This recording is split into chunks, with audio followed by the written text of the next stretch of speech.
Pa mal, chama moita atención unha cousa, que é unha cousa ben sabida, que hai dos momentos no que unha persona lle dá igual gastar os cartos, cando está moi contenta ou cando está moi necesitada. Tú, se estás de vacacións, estás pasando ben, gastas, se dache igual. Cando estás moi necesitado, gastas o que sea para salir desa situación. Entón, con este tema da lei de netos, hai moita xente que está se lucrando de formas lícitas ou de formas ilícitas, e hai por chamar de alguma forma, hai algunha mafiada curiosa detrás. E nós, por exemplo, desde o archivo, os certificados que van a prácticamente calquera país, co cuño do archivo e a firma do director, é suficiente para que sea válida. Pero en Cuba, por exemplo, de un día para outro, exigíannos que tiña que ir ca firma do vicario. E claro, non sabíamos por qué.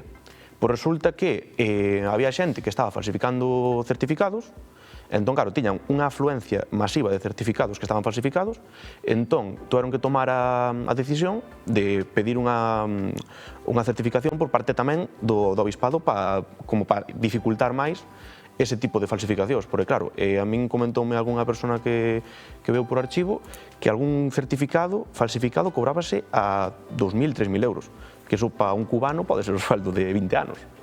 É unha auténtica barbaridade. Entón, claro, ves que moita xente aproveitase desta situación para facer negocio.